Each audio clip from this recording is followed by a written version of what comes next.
Good morning. It's March 15th. Wow, we're in the middle of March already. Can't believe it. And it is sunny in Squim today, which is lovely. So I hope you all had a nice weekend. I know it was a little bit rainy yesterday, but Saturday was gorgeous. So a couple of announcements this morning. First of all, we would like to talk to you about our text alerts that went out to our parents this morning of our AA students to remind you to do your attestations for your students. You'll only get them on the days that your students are in school in person.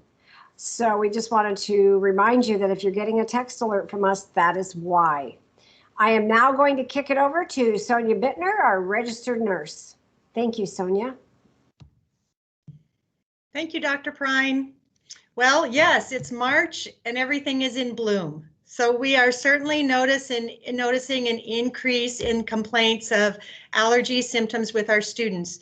And that's difficult for us this year more than ever because our COVID flow sheet includes 4 of the symptoms that one would normally find during allergy season.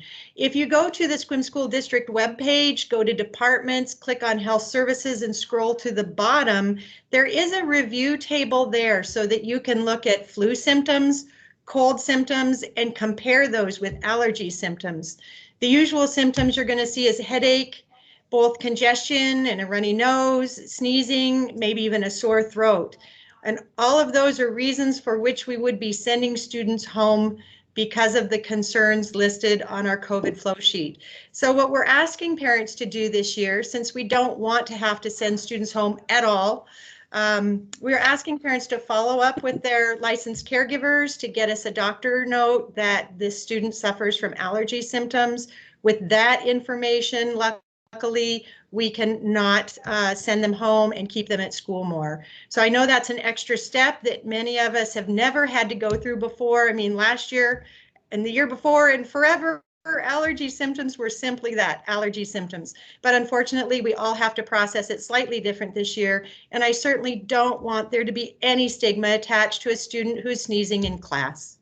And with that, I would just say, don't forget that the vitamin D in the form of sunshine coming down from above is great support for our immune system. So go outside and play. Thanks, Dr. Pryne. Thank you, Sonia.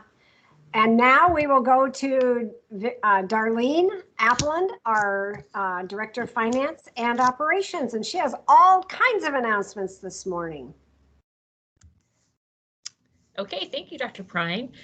Today, I just want to talk about food service. And so I want to let everyone know that the USDA has extended our feeding program that we're currently on until September of 2021. So right now, all students will have all their meals paid for.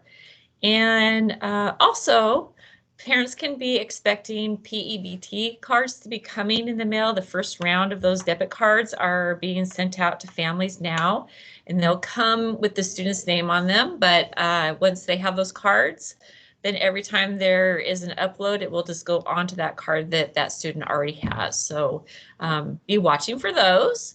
Spring break is right around the corner, and we will provide a pre-ordered meal pickup on the Friday before we start spring break, so April 2nd, and that will be a pre-order for a 7-day meal bag for families with children 2 to 18 years old. And the meal pickups will be at Gray Wolf Elementary, Sequim Middle School, and the Central Kitchen. So please check the district website for the pre-order form. And then we're still doing staff pre-orders, so they're going to continue the special buy 9, get 1 free through June of 2021 here, coming right up. And there's no service over spring break for staff. So remember that the pre-orders are due by Thursday of the previous week. And let's see, I have one more statistic. Student feeding currently is at 55% of our elementary students eating school lunch, 35% of our middle schoolers, and 33% of our high schoolers. There you go. Well, thank you very much. And now we have all K-12 students back for at least 2 days a week of in-person learning. So that's exciting. Thank you. You're welcome.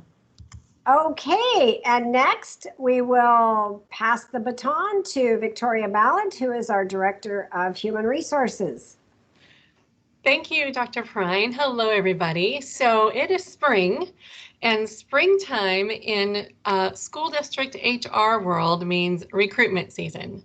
So I want to encourage everybody to just keep your eyes out on our website. The HR page has a place called Employment Opportunities. That's where we list anything that's available out there for folks that we are, for folks who are looking for a position with the school district. And we hope that if this is something that you're interested in, that you'll keep an eye out. We are looking for people who are givers of hope, people who believe that every student can succeed without exception. And if that is you, then there may be a place for you here at Sequim School District. We continue to bring on board more substitute teachers and substitute paraeducators and bus drivers and bus aides. We really need those folks to make school happen every day, even now, but we're also planning ahead for the 21-22 school year. So be watching, and maybe there's a place for you here. Thank you, Dr. Pryne. Thank you very much.